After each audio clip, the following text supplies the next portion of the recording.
ఉలవ చారు చేస్తున్నాను, ఎలా చేయాలో చెప్తున్నాను. ఉలవలు అయితే ఉడికినాయి.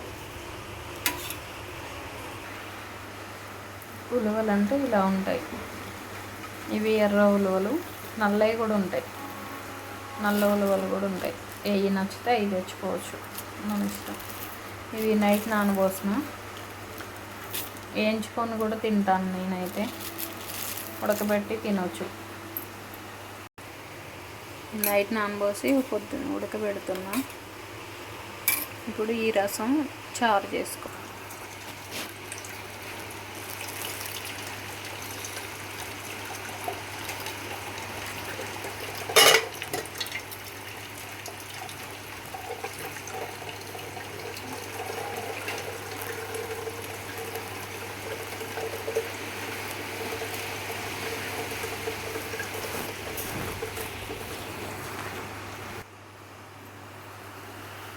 ఉలవలు ఉడికినాయి, జల్లి గిన్నెలో పోసి ఉడపోసా. ఇదిగోండి ఉలవ చారు. ఉంటే ఉలవలు ఉడకబెట్టేటప్పుడు ఉన్న నీళ్ళు తీసి పక్కన పెట్టుకోవాలి. ఇప్పుడు దానికి సరిపోను చింతపులుసు పోసుకోవాలి. చింతపులుసు పిసికి పక్కన పెట్టాను. ఇప్పుడు అన్నీ తాలింపు వేసుకోవాలి. కళాయి పెట్టాను, నూనె పోసా, నూనె వేడొచ్చింది.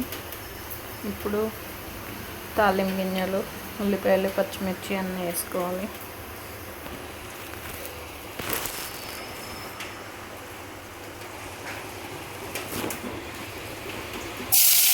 ఉల్లిపాయలు, పచ్చిమిర్చి,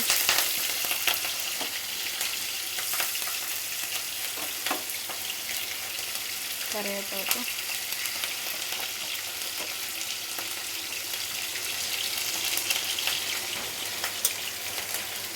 కొంచెం జీలకర్ర, కొంచెం ఆవాలు, అల్లం పేస్ట్, ఇవన్నీ బాగా మగ్గనియాలి.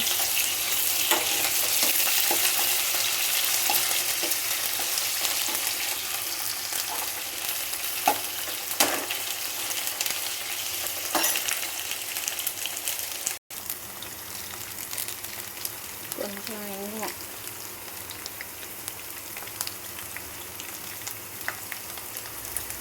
కొంచెం అంత మెంతు పిండి, మెంతులు, జీలకర్ర వేయించి పొడి చేసి పెట్టా. పులుసు కూరలలో బాగుంటుంది. కొంచెం పసుపు, ఇవన్నీ మగ్గినాయి కదా.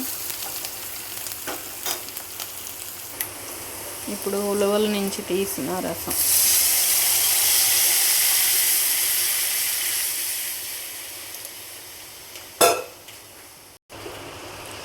ఇప్పుడు చింతపండు రసం,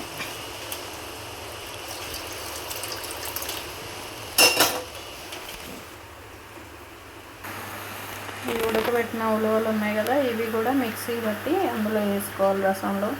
నేనైతే వేయట్లేను ఈరోజు, పల్చగా ఉంటేనే బాగుంటుందని మా వారు ఈరోజు పల్చగా చేయమన్నారు, అందుకని పప్పు మిక్సీ పట్టేయట్లే.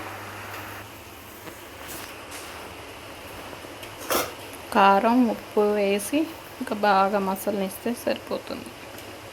కారం కూడా ఇష్టమైతే వేసుకోవచ్చు, లేదంటే పచ్చిమిరపకాయలే ఎక్కువ వేసుకుంటే సరిపోయింది. నేను ఒకసారి కారం వేస్తాను, ఒకసారి పచ్చిమిర్చి ఎక్కువ వేస్తాను. ఉప్పు, కారం వేసాక రెడ్ కలర్ వచ్చింది చారు. అదే పచ్చిమిరపకాయలు అయితే అంత రెడ్ కలర్ ఉండదు కదా, చూడడానికి బాగుంది. కానీ టేస్ట్ బాగానే ఉంటుంది, ఎట్లా చేసినా టేస్ట్. అదొక టేస్ట్, ఇదొక టేస్ట్. ఎండు కారం ఒక టేస్ట్, పచ్చికారం ఒక టేస్ట్.